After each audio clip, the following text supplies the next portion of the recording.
ليش احنا كل العالم تسمع الزوار من يجون خليهم على راسنا؟ ليش العراق يروح الى بالحدود صار مرتين يكرروها؟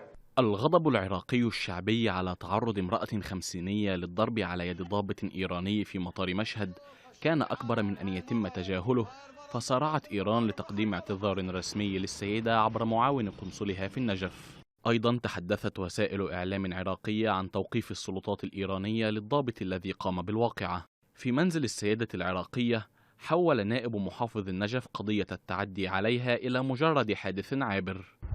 اللي صار في مشهد، احنا ما نحمل الحكومة الإيرانية ما صار، ولكن نحمل الحكومة الإيرانية معاقبة من أساء.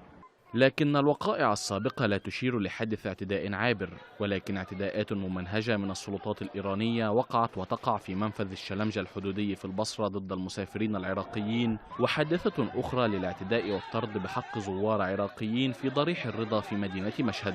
هو موضوع يمس شرف وكرامة الشعب العراقي بصورة خاصة. نتأمل من وزارة الخارجية العراقية ومن السفير العراقي أن يضع حد للتجاوزات التي تحدث. هسه روح خلي واحد عراقي يروح يمهم يعاملوه، يعني يجرون فلوس، يعاملوه بغير احترام، مثل ما يدعون اكو فد مصالح بيننا وبين ايران، بس هذا مو على حساب كرامه المواطن العراقي. الحوادث المتكررة دفعت شيخ مشايخ شمر عبد الله عجيلياور للدعوة إلى إغلاق الحدود بوجه إيران، ولكن يبدو أن الحكومة العراقية قبلت الاعتذار حتى يحين موعد الاعتداء الجديد، وبعد ذلك لكل حادث حديث.